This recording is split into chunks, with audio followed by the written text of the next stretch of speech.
I wasn't a big fan of Facebook. It felt like a circus to me.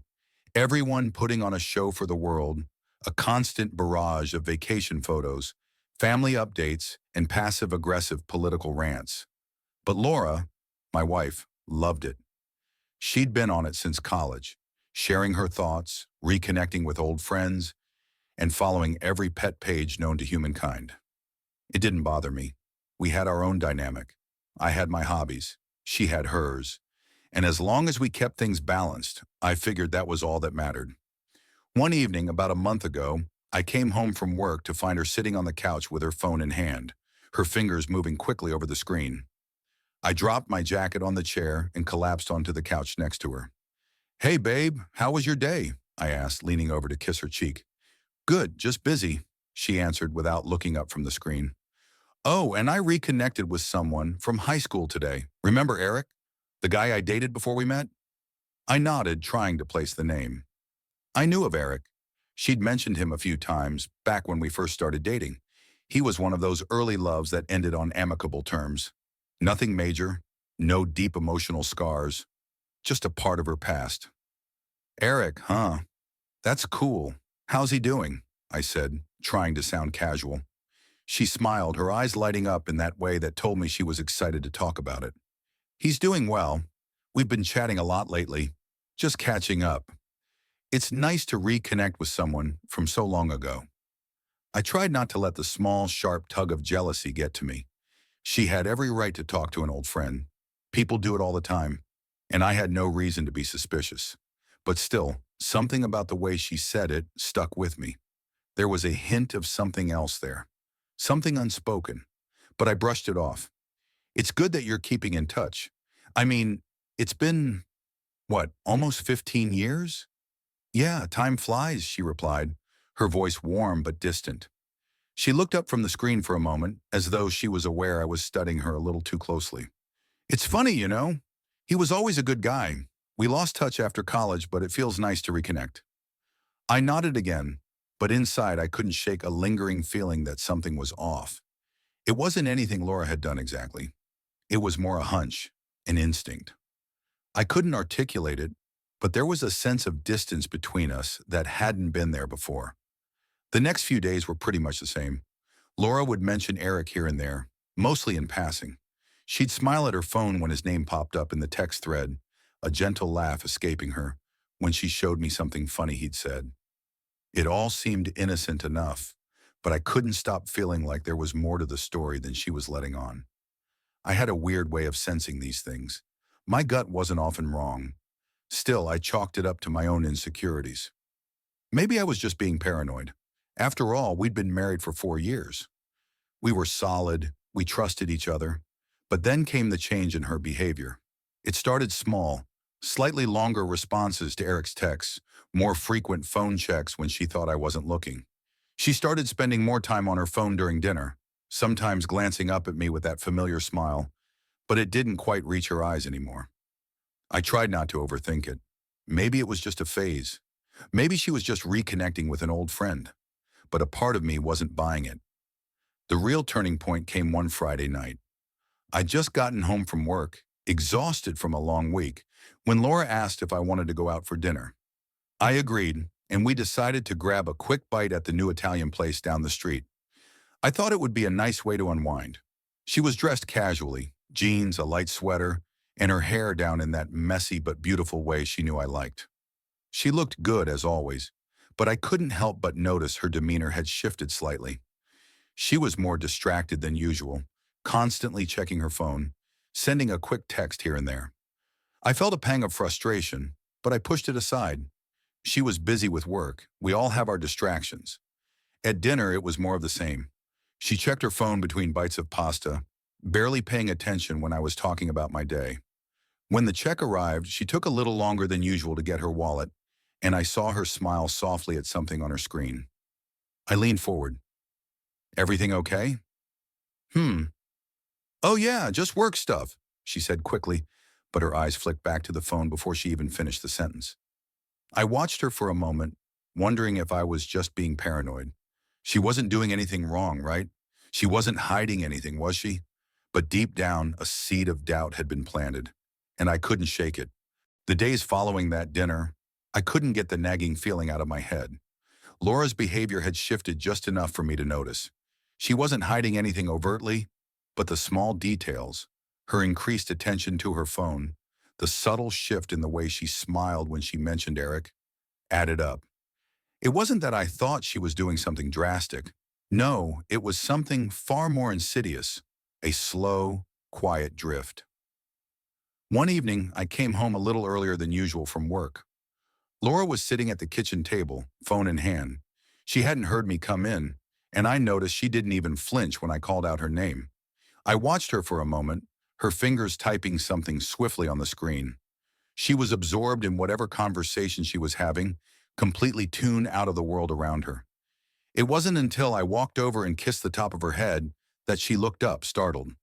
"Hey, didn't hear you come in," she said with a forced smile, quickly putting the phone face down on the table.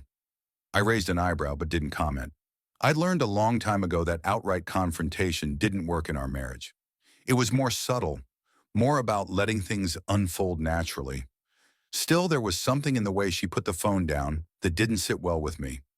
"How was your day?" I asked, trying to keep things light. "Good, just busy," she replied, her eyes darting briefly to the phone before returning to mine. It was such a small thing, so insignificant in the grand scheme of things. But I noticed. Over the next week, I found myself paying more attention to Laura's every move, wondering if my suspicions were unfounded.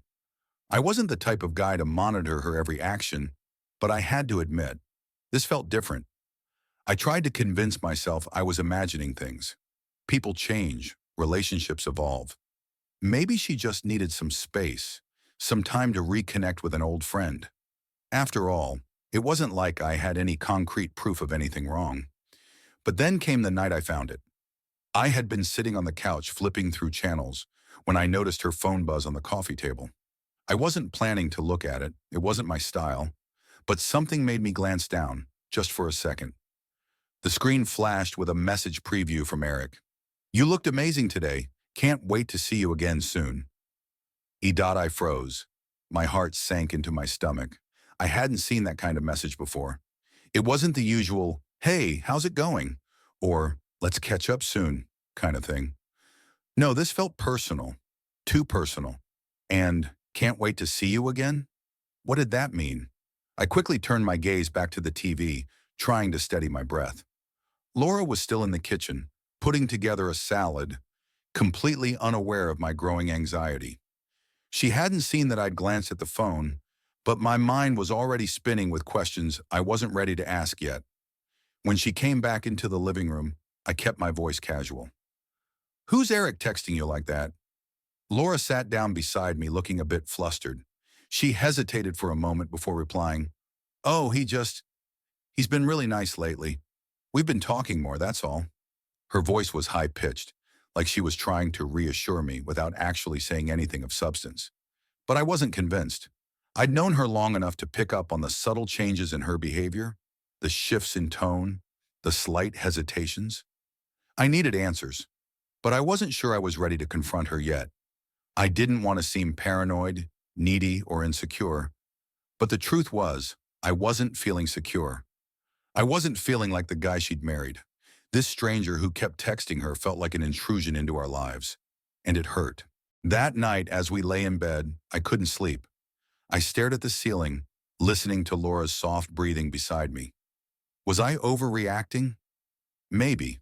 But the message, the way Eric's name kept popping up in our conversations, it was like an itch I couldn't scratch. Something felt off, and I didn't know how to fix it. I rolled over to face her, my mind racing. "Do you like him?" I asked softly. Laura shifted under the covers but didn't answer right away. "What do you mean?" "Eric," I said quietly. "Do you like him more than just a friend?" She let out a soft laugh, but it didn't sound genuine. "What? Of course not. He's just an old friend, Adam." But as she said it, there was a slight quiver in her voice, an almost imperceptible tremor that told me she wasn't being completely honest. It was enough to make my stomach turn. She must have sensed the tension in my silence because she reached for my hand, squeezing it reassuringly. "I promise there's nothing to worry about. I'm just talking to him, catching up. It's no different than me talking to you, okay? But I wasn't okay. I wasn't convinced. I wasn't sure what exactly was happening between them, but something had shifted. I couldn't shake the feeling that there was more going on than I was being told. I didn't sleep that night. Every time I closed my eyes, I saw the message. Can't wait to see you again. The words echoed in my mind over and over. My gut told me I was right to be suspicious. But what could I do? How could I confront her without sounding crazy? I didn't have the answers, but one thing was certain. I needed to find out the truth. The following days felt like walking through fog. I was stuck between trust and doubt, between knowing I should confront Laura and not wanting to push her away by accusing her of something I couldn't prove. The message from Eric haunted me. Every time Laura picked up her phone, I couldn't help but wonder, who's she talking to? What are they saying? That wasn't like me. I wasn't the jealous type. I trusted her, I really did. But this felt different. It wasn't just the messages. It was the whole dynamic. There was a shift in the way Laura seemed to need Eric's validation, a subtle change in how she looked at him. When she spoke of him now, it wasn't just about catching up. It was about reconnecting, about feelings she hadn't explored in years. I was beginning to question everything. On Friday afternoon, I got a chance to talk to one of her old friends, Amanda. We'd known each other for years, and she was one of the few people who didn't mind asking the hard questions. I bumped into her at the coffee shop on my way home from work, and she could tell right away that something was off. "You okay, Adam?" she asked, her eyebrows furrowing as she looked me over. I hesitated before replying, then just let the words spill out. "I don't know, Amanda. I think something's going on with Laura. She's been acting distant lately, like she's hiding something from me." Amanda raised an eyebrow but stayed quiet, sensing that I wasn't just venting. I needed answers. "What do you mean, hiding something?" she asked. "I don't know. She's been talking to Eric a lot more than usual. I saw a message from him the other night. It was personal," I said, lowering my voice, "and she's been acting differently around me, like she's got this secret little world I'm not part of anymore." Amanda let out a sigh, pushing her coffee cup aside. "Look, Adam, I don't want to stir things up, but I'll tell you this. When we were all in high school, Laura and Eric were close. Like really close. They had a thing for a while, but it was one of those on and off situations. Even after they broke up, they kept in touch." I froze, feeling a cold knot form in my stomach. I knew they dated before, but I didn't think it was anything serious. I thought it was just, high school stuff. Nothing like this. Amanda leaned in closer, lowering her voice. "I'm just telling you this because you asked, but from what I've heard, Eric was always in the picture, even after Laura started dating you. She never really let go of him completely. They've had a few moments over the years, and now it sounds like it's happening again." The room seemed to close in on me as I processed her words. I felt lightheaded, like I was falling. The idea of Laura being emotionally tied to Eric wasn't something I had even considered. Sure, they'd shared a past, but the thought of them rekindling something after all these years, it made my skin crawl. I thanked Amanda for her honesty and walked out of the coffee shop, the air feeling thicker, like I was breathing through a fog. By the time I got home, it was nearly dinner time, and Laura was already in the kitchen, humming softly as she chopped vegetables. I stood in the doorway, watching her, trying to steady my breathing. I wanted to confront her, to demand the truth. But how could I? What if I was wrong? What if Amanda was wrong? "Hey," I said, my voice sounding rougher than I intended. Laura turned around, smiling warmly. "Hi, babe, how was your day?" "Good," I replied, my mind racing. I wasn't ready to ask the big question yet. Instead, I tried something softer. "I ran into Amanda today." "Oh, yeah? How is she?" Laura asked, her focus on the food. "She's good," I said, watching her. "She mentioned something interesting, though." Laura paused mid-slice, her eyes flicking to mine before returning to the vegetables. "Oh, what's that?" I stepped closer, leaning against the counter. "She said you and Eric were pretty close in high school." Her hand faltered for a second, just long enough for me to catch it. The tension in her shoulders was immediate. I could see the slight stiffening in her posture. It was a small thing, but it didn't go unnoticed. "We were," she said, keeping her tone neutral. "We were good friends, Adam. You know that. I've told you that before." I nodded, keeping my voice calm. "Yeah, you did. But Amanda said something about how, well, you guys have always kept in touch, even after all these years." Laura stopped chopping the vegetables, the knife now resting on the cutting board. She wiped her hands on a towel, but her movements were slower, more deliberate than usual. She was thinking about what to say next, I could tell. "I don't see why that's a problem," she said carefully, looking up at me. "Eric's a good person, Adam. He's just a friend. I've been talking to him, yes, but nothing more." I could feel my heart racing now, the words tumbling out before I could stop them. "But why does it feel like something more? Why are you so distant lately? It's like you're hiding something from me, Laura. I've seen how you smile at your phone when you get a text from him. It's not just catching up. It's more." The words hung between us, heavy and raw. Laura's face softened, and for a brief moment I saw something, regret maybe or guilt, flash in her eyes. She took a deep breath. "Adam, I didn't mean for this to happen, but Eric and we've reconnected on a deeper level. I didn't want to hurt you. I thought I could just keep it casual, but I guess I can't anymore." My stomach twisted as I realized what she was saying. I'd been right all along. My worst fears had come to life. She wasn't just talking to him, she was falling for him again. "Laura," I whispered, my voice barely audible. "What do you mean a deeper level?" She looked away, a tear slipping down her cheek.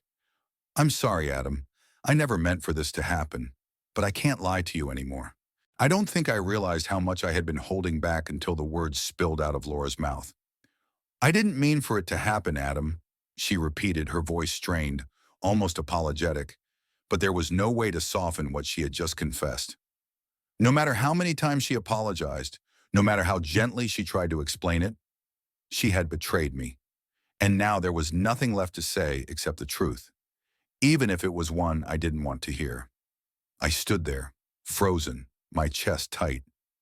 I had expected this moment, or at least something like it. But when it finally arrived, I wasn't ready. The reality hit harder than I anticipated. I had suspected, sure, but hearing it from her, that she was falling for Eric again, felt like the ground had just been ripped out from under me. My mind scrambled for any other explanation, any other way to interpret the situation, but there was nothing. The evidence was there, clear as day. "You're in love with him, aren't you?" I asked, my voice barely above a whisper. The words felt like daggers as I spoke them, but they needed to be said. I had to know. "You're falling for him again." Laura's eyes flickered with something I couldn't quite name. It wasn't guilt. It wasn't shame. It was confusion, maybe a little regret, but there was something deeper in there, something she hadn't even admitted to herself yet. She didn't answer at first, her gaze dropping to her hands. She was twisting a ring on her finger, a nervous gesture that I had seen 1,000 times but never noticed how much it spoke of doubt. "I don't know," she said finally, her voice small, almost lost. "I didn't want it to happen. It just did. It felt like we were picking up where we left off, and I didn't know how to stop it." I couldn't look at her. I couldn't look at her face, at the woman I thought I knew, at the woman I had married, because in that moment she wasn't her anymore. She was someone else, someone I didn't recognize. I started pacing. I couldn't help it. Every step felt like the air was growing thicker, like I was suffocating, struggling to breathe through the fog of betrayal. My heart was in my throat, and my thoughts were a whirlwind. Why didn't you tell me? Why did you lie? All these months of texting, laughing, making plans, the secretive smiles she'd throw at her phone, the long hours on the couch, the nights when she'd retreat into her phone, leaving me to sit there, wondering if this was what our life had become. I stopped, staring at the wall. "So this whole time, you've been seeing him again, haven't you? In that way. This wasn't just about old memories. You've been lying to me, Laura. And now, you want me to just accept it?" Her eyes were wide now, as if she had never expected me to find out. But deep down, I knew she had. She knew exactly what she was doing when she kept this secret from me. The late-night texts, the way she hid her phone when I walked into the room, the way she smiled to herself, as if there was a joke between her and Eric that I wasn't in on. "I didn't mean for it to happen like this," she said, her voice cracking. "I didn't mean to hurt you. I thought, I thought I could keep it under control, that it was harmless, that I could keep both of you in my life." I stared at her, incredulous. "Harmless? Harmless? You're talking about an emotional affair, Laura. You're emotionally involved with him again. How could that ever be harmless?" I could feel the anger rising now, coiling in my chest like a snake ready to strike. It wasn't just the betrayal. It was the fact that she'd let it go on this long. Let me believe everything was fine while she was falling for someone else. She had kept it from me, letting me go on thinking everything was normal when she was building something with him right behind my back. The lies, the secrets. "I didn't know how to stop it," she said, her words coming out faster now, as if she was trying to justify everything to herself as much as to me. When we started talking again, it was just fun. It felt easy. It was just catching up. But then things started to change. He started saying things and I started feeling things. Things I didn't expect. I shook my head, fighting the urge to scream. "And you never thought to tell me any of this? Never once thought I might want to know? That maybe I'd want to be a part of whatever this is?" Laura bit her lip, looking like she was about to say something more, but then she just closed her eyes and looked away. She was avoiding me now, as though looking directly at me was too much to bear. The silence between us grew heavier, more suffocating with each passing second. I took a step closer. "I don't get it. You're married to me. You chose me. How could you let it get this far? How could you make me the fool in this?" The tears started to fall then, one after another, and she wiped them away with the back of her hand, as though trying to hold them in. It broke my heart to see her like this, to know that the woman I loved was now so completely lost in this mess. "I didn't want to hurt you," she whispered, her voice breaking. "I didn't want to lose you." "But you're losing me now, Laura," I said, my voice quiet. But the finality in it hit her like a slap. You can't just play with people's feelings and think it won't have consequences. You've already made your choice. And I can't just stand by and pretend it's all okay. I couldn't take it anymore. I didn't want to hear any more excuses, any more explanations. I wasn't sure what came next, whether we could fix this or if it was even worth trying. But the trust had been shattered, and once that foundation was gone, I didn't know how we'd rebuild.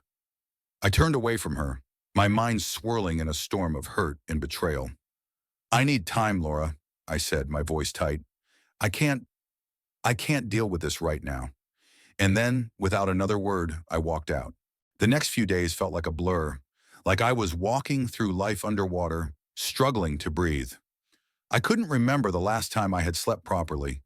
Every time I closed my eyes, I saw Laura's face, tears in her eyes, regret in her voice, as she admitted to everything I had feared. But the thing that hurt the most wasn't even the emotional affair, wasn't even the betrayal. It was the fact that she hadn't come to me. Not once. Not when things started to shift. Not when she felt something growing between her and Eric. She let it build in secret, letting it become something real while I was left in the dark, trusting her with everything. I stayed at my parents' house for a few days. The distance helped, or at least it gave me the space to think. I tried to stay busy, taking walks, working out, anything to keep my mind occupied. But it didn't help. I couldn't shake the image of her and Eric, couldn't stop hearing the words she had said. I didn't mean for it to happen, but it had happened, hadn't it? And now I was left trying to piece together what was left of us, if anything at all. Laura called me twice the first night I was gone, but I didn't pick up. I couldn't. The hurt was too fresh, too raw. She left voicemails begging for me to come home, to talk to her, but I couldn't bring myself to listen. I wasn't ready to hear whatever excuses she would try to make. I didn't want to hear how sorry she was. Sorry didn't fix this. Sorry didn't heal the wound. By the third day, I knew I had to go back. I needed answers, needed clarity. The distance had given me some time to think, but it also gave me the space to realize something else. I couldn't keep running from this. I needed to face it head on, to figure out if there was anything worth salvaging in our relationship, or if I was just holding onto a ghost. When I finally walked back through the front door of our house, it felt different. It felt empty. The furniture, the pictures on the wall, the quiet hum of the refrigerator. None of it felt like home anymore. Everything had changed in the span of a few days. The home we had built together felt like a shell, a place where two strangers once lived. Laura was sitting on the couch, her hands clasped tightly in her lap. She looked up when she heard me, her eyes red and swollen, the same tears from the other night still fresh in her gaze. But this time, there was no pleading, no excuses, just an air of uncertainty that hung between us. I stood there for a moment, my gaze fixed on the floor, as if I could somehow will myself to understand what had happened. But I couldn't. Not yet. Adam, Laura whispered, her voice shaky. I'm sorry. I never meant to hurt you like this. I never wanted to lose you. I walked further into the room, but I didn't sit down. I needed the distance, the space between us. The truth was, I wasn't sure if I wanted to hear her apologies anymore. The damage had already been done. My trust was gone, and no amount of pleading was going to change that. Do you love him? I asked, my voice steady despite the storm in my chest. Laura's lips parted, but no words came. She just stared at me, her eyes filled with pain, and I could see the hesitation in her eyes. But I needed to know. I couldn't live in the uncertainty any longer. I don't know, she finally admitted, her voice barely above a whisper. I don't know, Adam. I'm so confused. But I know that I've hurt you, and I don't know if I can fix it. I closed my eyes, feeling the weight of those words press down on me. I don't know, that was it, wasn't it? That was the heart of it. She didn't know what she wanted, and that uncertainty had eaten away at everything we built together. I don't know either, I said softly, more to myself than to her. I don't know if this can be fixed. There was a long pause, one that stretched out between us like an abyss. I could hear the sound of my own breathing, the only sound in the room. I don't expect you to forgive me, Laura said quietly, her eyes not leaving mine. But I need you to know that I never wanted to hurt you. I love you, Adam. I do. I didn't want to choose between you and Eric, but it seems like that's what I've done.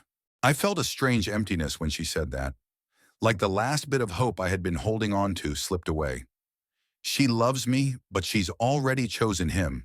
It wasn't a choice I could understand. If she truly loved me, if I was her priority, then why had she let it get this far? Maybe I'll never understand, I said, my voice flat, devoid of any emotion. I didn't want to sound cold, but I couldn't help it. But what's important now is that you've made your choice, and I don't know if I can just wait around while you figure it out. I can't be the second option, Laura. Not anymore. I watched her face fall, the realization hitting her just as hard as it had hit me. She hadn't expected me to walk away. She hadn't expected this conversation to take such a turn, but I wasn't going to be the one to pick up the pieces. Not this time. I don't know what comes next, I said, my voice steady, but it felt like it was cracking from the weight of the words. But I can't keep doing this. I need to be honest with myself, too. The finality of my words hung in the air, unspoken but felt in every corner of the room. The truth was too painful, too raw, but it was the only thing left between us now. The days that followed were agonizing. The house felt like a prison, a place where time dragged on, and every corner held a memory, every object a ghost. Laura and I barely spoke. I stayed in the spare room, and she kept to the living room. Neither of us made any attempts to fix things. The silence between us grew heavy, suffocating. It was clear that we were both hurting, but we had no idea how to bridge the chasm that had opened up between us. I threw myself into work, not because I was interested in the projects piling up on my desk, but because it kept me distracted. At night, I would go for long walks, trying to clear my mind, but nothing helped. Every step I took felt like I was walking further away from the life I had once known. There were moments when I would catch myself wondering if Laura was even the same person I had married, or if I had ever really known her at all. It was a painful thing to question, but it was the truth. How could she have kept something like this from me? How could she have let it go on for so long? But despite the pain, Despite everything, there was still a part of me that loved her. That part of me kept me up at night, wondering if we could still find our way back to each other. Could trust be rebuilt? Was it even worth trying? I spent the next week trying to come to terms with my emotions. I couldn't just shut them off. I couldn't pretend everything was fine when it wasn't, but I also couldn't deny that I missed her, the woman I had fallen in love with. It was as if I had lost her, only to find her again in pieces, and I didn't know if I could ever put those pieces back together. One evening, after a long day at work, I found myself standing outside in front of the house, looking up at the stars. I didn't know what I was waiting for, but I needed a sign, something that would tell me if there was any hope for us. A part of me knew that if we were going to move forward, it had to be with truth, with honesty, and that meant facing the hardest part of all. Was I willing to forgive her? I heard the door open behind me and turned to see Laura standing there, hesitating, as if she wasn't sure if she should approach me. Her face was drawn, her eyes tired, but there was something different in the way she looked at me. Something more vulnerable, like she was finally ready to face the consequences of her actions. "I don't expect you to forgive me, Adam," she said quietly, taking a tentative step forward. "But I'm ready to listen. I'm ready to do whatever it takes to fix this, if you're willing to try." I didn't know what to say. I wasn't sure if I was ready to forgive her. It felt impossible to just let it all go, to pretend like everything was fine. But the pain, the weight of it all, was starting to lift, just a little. I didn't want to lose her. I couldn't bear the thought of her walking out of my life for good. But I needed to know if we could move forward without dragging the past with us. "Are you truly ready to change?" I asked, my voice thick with emotion. "To make things right?" Laura nodded, her eyes locking with mine. "I don't know if I can ever make up for what I've done, Adam, but I want to try. I want to prove to you that you're the one I chose, that I'm committed to us." I took a deep breath, feeling a surge of emotion rush through me. Could I believe her? Could I trust her again after everything? It wasn't going to be easy, I knew that. Trust wasn't something you could just hand back. It had to be earned. And if I was going to let her back in, it had to be on my terms. "I'm not sure we can just pick up where we left off," I said slowly, my voice soft but firm. "But maybe we can start over. Maybe we can rebuild. If you're willing to be patient, and if we can be honest with each other, then maybe we can make something work." Tears welled up in Laura's eyes, but this time, they weren't tears of guilt or regret. They were tears of relief, of hope. She stepped closer to me, her hand reaching out, but she stopped short, as if waiting for permission. I met her gaze, and for the first time in days, I felt a glimmer of something like trust. Slowly, cautiously, I reached out and took her hand in mine. It wasn't a promise, it wasn't a guarantee, but it was a start. And sometimes that's all you need. "I'm willing to try," I said quietly, my voice shaky but resolute. "But this isn't going to be easy, Laura. It's going to take time, and it's going to take work. We can't go back to how things were. We need to build something new." Laura nodded, squeezing my hand. "I understand. I'll do whatever it takes, Adam. I just want a chance to prove that we're worth it." We stood there for a long time, just holding each other's hands, feeling the weight of everything we had been through. It wasn't perfect, it wasn't resolved, but it was a beginning, and sometimes that's all you can ask for.